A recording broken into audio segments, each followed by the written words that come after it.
안녕하세요, 여러분.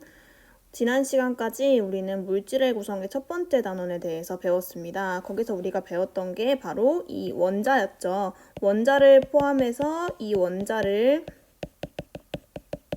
나타내는 종류였던 원소, 그리고 원자가 모여서 생성된 분자, 그리고 이들을 표현하기 위해 사용하는 기호인 원소 기호와 화학식에 대해서 배웠습니다. 오늘은요, 이 원자가 변신한다고 해요. 무엇으로? 이온으로. 근데 그 이온으로 변신하는 첫 번째 단원, 전자를 잃거나 얻었을 때 바로 이 이온이 형성되는 과정에 대해서 배우게 될 겁니다. 모두 교과서와 과학 노트를 준비하고 오늘 배울 내용을 한번 살펴보도록 할게요. 학습 목표는 두 가지입니다. 이온의 형성 과정을 모형과 이온식으로 표현할 수 있다. 우리 원자도 모형으로 나타냈었는데 모형으로 이온도 나타내 볼 거고요. 원자도 식으로 표현해서 원소 기호로 썼는데 이번에 이온을 이온식으로 표현할 겁니다. 두 번째, 이 이온이 전하를 띠고 있는데요. 이 전하란 단어는 우리 앞에서 원자에 대해서 배울 때 나왔던 단어예요. 바로 전기랑 비슷한 말이었고 플러스 또는 마이너스를 가진다고 선생님이 설명했었습니다. 다들 잘 기억나죠? 그럼 오늘 배울 내용으로 들어가 보도록 할게요.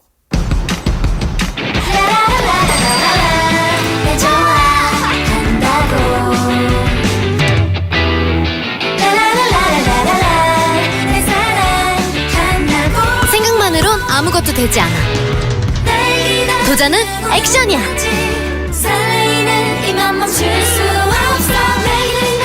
멈추지 않는 이온의 힘으로 내 몸에 가까운 물 포카리 스웨트. 자, 우리가 지금 본 광고에서 나오는 음료는 바로 이온 음료입니다. 이온, 영어로는 ION인데요. 포카리 스웨트와 같은 이온 음료, 이거 말고도 많죠. 이 이온 음료의 성분표를 한번 살펴봤더니 그곳에는 실제로 이온이라 불리는 물질들이 이렇게나 많이 녹아있는 것을 알 수 있습니다. 양이온, 음이온이란 단어가 보이는데요. 과연 이 이온이 무엇인지 오늘 알아보도록 할게요. 이 이온은요, 우선 바로 전하를 띠는 입자를 의미합니다. 전하라는 것은 선생님이 얘기했듯이 전기와 비슷한 말이라고 했고 플러스 또는 마이너스를 가진다고 설명했었죠. 바로 이온은 플러스 또는 마이너스라는 전기를 띠는 입자를 통틀어서 말합니다. 그럼 각각의 양이온과 음이온이 무엇인지 알아보도록 해야겠죠? 우리가 본격적으로 이온에 대해서 배우기 전에 이번 단원의 이름이 바로 원자의 변신 이온입니다. 그 말은 이온이 되기 위해서는 원자에 대해서 먼저 알아야 한다는 뜻이에요. 원자가 우리 지난 시간쯤에 배웠을 텐데 어떤 입자들로 구성되어 있었죠? 원자핵과 전자로 구성되어 있었습니다. 그런데 가장 중요한 것은 이들이 띠는 전기, 즉 전하가 중요하다고 했었죠. 원자를 구성하는 원자핵은요, 플러스 전하, 즉 양전하를 띈다고 했습니다. 그리고 전자는 마이너스, 음전하를 띈다고 했습니다. 그런데 이때 원자핵이 가지고 있는 플러스 전하의 양이 플러스 3이라고 한다면 전자가 가지고 있는 마이너스 전하의 총량이 마이너스 3이 되어야 한다고 배웠습니다. 왜냐하면 원자는 정기적으로 무엇이기 때문이죠? 중성이기 때문입니다. 이런 그림을 볼까요? 그림 속에 전자가 몇 개 있나요? 3개 있습니다. 그러면 전자 한 개당 마이너스 1의 전기를 띠고 있기 때문에 총 3개가 있다는 얘기는 전자가 가진 전하량이 총 마이너스 3이라는 의미입니다. 그럼 이 경우에 원자핵은 총 얼마의 전하량을 가지고 있어야 할까요? 플러스 3이겠죠. 왜냐? 둘이 더했을 때 0, 즉 중성이 되어야 하기 때문이죠. 그런데 선생님이 이온이 뭐라고 했죠? 전기를 띠는 입자라고 했습니다. 그럼 전기를 띠기 위해서는 이 원자핵과 전자가 서로 더했을 때 0이 되지 말아야 한다는 뜻을 말합니다. 그럼 둘 중에 하나는 변해야 한다는 건데 둘 중 어떤 것이 변화해서 이온을 만들게 되는지 본격적으로 배워보도록 하겠습니다. 이온의 형성 과정에 대해서 알아볼까요? 이 그림을 보면 중앙에 원자핵이 있고 주위를 도는 전자가 보입니다. 이 경우에는 전자가 한 개니까 마이너스 1일 것이고 중앙의 원자핵은 플러스 1이겠네요. 그러면 이 경우에 전자를 잃어버린다고 했을 때 중앙에 플러스 1은 그대로 있지만 주위를 도는 마이너스가 없어져서 총 합했을 때 플러스 1이라는 전기를 띠게 됩니다. 그럼 얘는 이제 전기를 띠게 되네요. 그럼 얘를 뭐라고 부른다? 바로 이온이라고 부른다는 것이죠. 이온이라는 것은 이처럼 전기적으로 원래는 중성이었던 원자가 얘처럼 0이니까 중성 원자겠죠. 그런데 전자를 잃어버렸을 경우에는 전자가 마이너스가 나가버려서 플러스가 됐을 것이고요. 이 경우 말고도 거꾸로 전자가 들어오는 경우도 있어요. 그럼 그 경우에는 얻었을 때는 마이너스가 많아졌으니까 음전하를 띠게 되겠죠. 그때 생기는 입자를 바로 이온이라고 말합니다. 차근차근 하나씩 살펴볼게요. 그런데 이 경우에 전자만 움직일 수 있나요? 라는 질문을 여러분들이 많이 했습니다. 그렇습니다. 원자 안에 존재하는 두 가지 입자인 원자핵은요, 무겁고 굉장히 중앙에 있어요. 그래서 바깥으로 이동하기가 어려운데 상대적으로 이 전자는 원자핵 주위를 돌고 있으면서 굉장히 가볍고 작습니다. 그래서 조금만 문지르거나 아니면 내 옆에 전자를 너무너무 좋아하는 원자 또 한 놈이 같이 왔다 하면은 이 전자를 빼앗아가고 아니면 다시 전자를 받을 수 있는 그런 능력을 가질 수 있게 돼요. 그래서 전자와 원자핵 중에 움직이는 것은 누구이다? 항상 전자라는 것을 여러분이 기억해 줘야 합니다. 원자가 전자를 잃은 경우 조금 전에 봤던 그림이죠? 그러면 바로 살펴볼게요. 원자핵의 전하량이 플러스 1일 때 주위에 도는 전자가 없기 때문에 전자의 총 전하량이 0이 됩니다. 플러스 1과 0 중에 크기가 큰 것은 바로 무엇이다? 원자핵의 전하량이다. 이 경우를 바로 우리는 양이온이라고 부를 것입니다. 플러스를 띈다는 의미이죠. 그럼 두 번째로 원자가 전자를 거꾸로 얻는 경우입니다. 얘도 마찬가지로 주위에 마이너스 1, 플러스 1 있었을 텐데 마이너스 1을 갖는 전자가 하나 더 들어왔어요. 그럼 총 합쳐서 마이너스 1을 가질 것이고 원자핵은 변하지 않았으니까 플러스 1을 갖겠죠. 그러면 플러스 1과 마이너스 2 중에 크기가 큰 것은 누구인가요? 앞에 마이너스와 플러스는 보지 말고 크기만 보면 전자의 전하량이 더 훨씬 많다는 것을 알 수 있죠. 그러면 전자가 마이너스 2로 더 많으니까 이 경우에는 음전하를 띠게 됩니다. 총 합쳐서 마이너스 1만큼의 전기를 띠게 되겠죠. 이 경우를 음이온이라고 하고 마이너스 1의 전하를 갖는다고 설명합니다.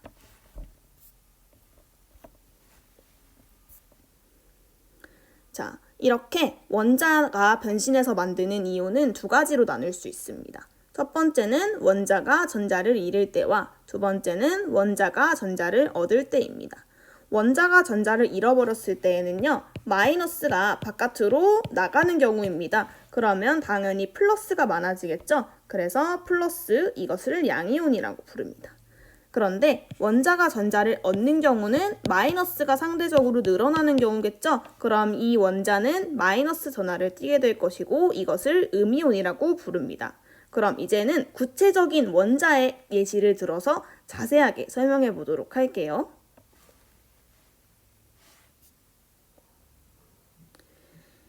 아래 보이는 원자는 나트륨 원자입니다. 나트륨 원자는요, 주위에 전자가 총 몇 개 있을까요? 그림을 보면 알 수 있습니다. 직접 숫자를 세도 되지만 어떻게 하면 알 수 있느냐? 중앙에 있는 원자핵이 가지고 있는 전하량이 플러스 11입니다. 그러면 원자는 원래 중성이다, 플러스다, 마이너스다? 중성이다. 그러면 중성이 되기 위해서는 마이너스 11의 전자가 가진 전하량이 있어야겠죠? 그러면 마이너스 1이 몇 개? 11개 있어야 합니다. 그래서 11개의 전자가 존재했었는데 전자를 하나 잃어버렸다고 하네요. 그러면 주위에 있는 전자의 개수는 총 몇 개인가요? 세볼까요? 총 10개입니다. 그럼 이 경우에는 총 마이너스 10을 가지게 될 것이고 중앙에는 플러스 11이 있기 때문에 플러스 11과 10을 서로 더해주면 플러스 1이라는 전하를 띠게 됩니다. 그러면 얘도 또 전하를 띠게 되네요. 플러스라는 전하를 띠기 때문에 이 경우는 양이온이고 얘는 그래서 나트륨 양이온이라고 할 수 있겠습니다. 요 아래 써있는 말이 선생님이 지금 설명한 내용이죠. 한 개를 잃으면 플러스 0의 전하의 양이 상대적으로 많아진다. 플러스 11로 많아지죠. 마이너스 10보다 분명히 플러스 11이 많습니다. 크기만 비교했을 때예요. 이 경우를 양이온이라고 한다. 여러분의 교과서에 보면 활동 1 그리기 활동이 있습니다. 마그네슘 원자 같은 경우에도 전자가 지금 굉장히 많죠. 주위에 12개의 전자가 돌고 있습니다. 그럼 전자 2개를 잃어버렸으니까 주위에 도는 전자를 몇 개를 그리면 될까요? 전자를 10개 그리면 되겠죠? 그리고 중앙의 원자핵은 변할까요? 안 변할까요? 원자핵은 그대로 플러스 12로 표현해주면 되겠습니다. 스스로 한번 해보세요. 이렇게 그림으로 표현할 수 있겠죠? 전자가 총 10개이다. 그럼 이 경우에 얘가 띄고 있는 전기는 얼마일까요? 플러스 12가 있고 전자가 10개니까 마이너스 10이니까 얘는 아마도 플러스 2가 될 것입니다. 얘는 그래서 플러스 2만큼의 전기를 띠는 마그네슘 이온이 되는 것이죠. 다음으로는 음이온의 형성 과정을 구체적인 사례를 들어서 설명하겠습니다. 그림을 보면 이 그림은 산소 원자예요. 산소 원자는요, 원자핵의 전하량이 플러스 8입니다. 그럼 주위에 전자가 몇 개 있을까요? 전자가 8개 있어야겠죠? 왜냐? 마이너스 8이 되어야 둘이 빵이 돼서 중성이 되니까. 그런데 8개가 있었는데 2개의 원자가 안으로 들어왔다고 하네요. 그럼 이 경우에는 주위에 도는 전자가 총 몇 개가 되죠? 총 10개가 됩니다. 그러면 얘는 전자가 10개니까 전하량이 아마도 마이너스 10이 될 테고 중앙에 있는 원자핵은 플러스 8로 변하지 않아서 마이너스가 2개 더 많은 마이너스 2를 띠는 음이온이 되겠습니다. 그래서 얘는 음전하를 띠는 음이온이 됩니다. 교과서의 활동 2, 그리기를 여러분이 스스로 한번 해보세요. 플루오린 원자 같은 경우에는 전자 1개를 얻으면 주위에 전자가 몇 개를 그려줘야 될까요? 왼쪽 그림을 먼저 보면 왼쪽에는 중앙의 원자핵이 플러스 9니까 전자가 아마도 9개가 있었을 것이라고 추측할 수 있습니다. 그럼 마이너스 9겠죠? 그럼 전자 1개를 얻으면 주위에 전자를 몇 개 그리면 되죠? 얘도 10개. 그리고 중앙에 있는 플러스 9는 변하지 않은 상태로 이렇게 그려주면 되겠습니다. 그럼 얘도 전자가 10개니까 마이너스 10일 테고 중앙에는 플러스 9가 있을 테니까 마이너스가 1개 더 많은 마이너스 1의 전하를 띠는 플루오린 음이온이 되겠습니다. 이렇게 이온을 만드는 이유는 무엇일까요? 결론부터 말하면 바로 불안하기 때문입니다. 원자는 전자가 주위에 돌고 있는 게 굉장히 불안한 상태예요. 그런데 이렇게 왼쪽 그림에 나와 있는 것처럼 어떤 원자들은요, 절대 불안하지 않고 항상 안정된 상태를 유지하는 원자들이 있습니다.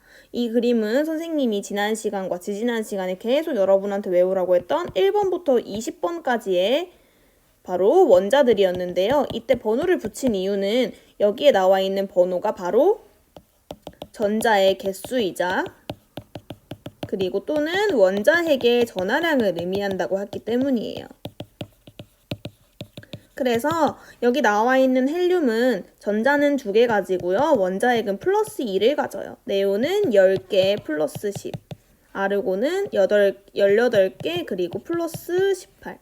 그런데 전자가 2개, 10개, 18개가 되면 8개가 더해질 때마다 점점 더 안정해지는 특징을 가지게 됩니다. 그럼 이 안정된 상태를요, 모두들 부러워해요. 그래서 여기 나와 있는 아까 나트륨 같은 경우에는요, 11개의 전자를 가지고 있었는데 10개로 하나를 버려서 10개가 된 이유가 바로 네온이 부러웠기 때문이에요. 그럼 조금 전에 나왔던 산소 같은 경우, 산소는요, 전자를 8개 가지고 있습니다. 그런데 그림에서 10개로 2개를 얻은 사실을 여러분이 봤을 거예요. 그럼 이 경우에도 누가 부러워서? 네온이 부러워서 이렇게 이온을 형성하게 됩니다.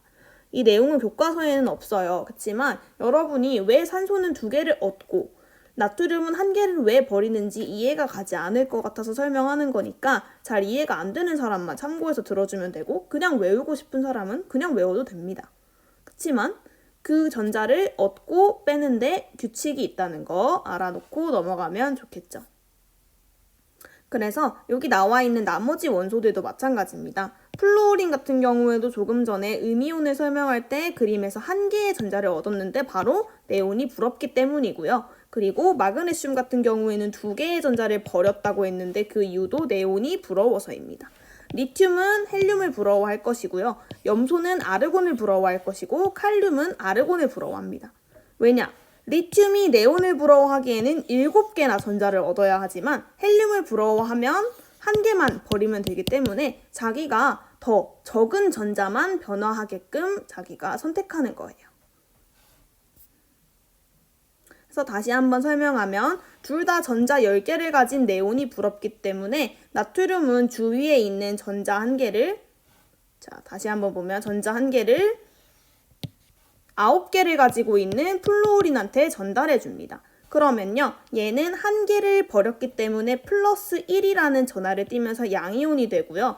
플루오린은 나 안 그래도 9개여서 불안했는데 1개를 얻어서 음이온을 형성하면 총 10개의 전자를 가진 안정한 상태가 되기 때문에 그래서 이렇게 이온을 형성하게 됩니다. 그치만 얘네가 네온이 되는 건 아니에요, 여러분. 나트륨이지만 이온을 만든 나트륨이 되는 것이죠. 우리는 지금까지 이온의 형성 과정에 대해서 배웠습니다. 바로 양이온과 음이온이 형성되기 위해서는 전자를 잃거나 혹은 전자를 얻어야 한다고 했죠. 전자를 잃어버리면 마이너스가 나갔기 때문에 플러스가 되고 전자를 얻으면 마이너스가 들어왔기 때문에 마이너스를 띠게 됩니다. 그러면 이어서 이제 이러한 이온을 표현하는 방법에 대해서 배워야 돼요.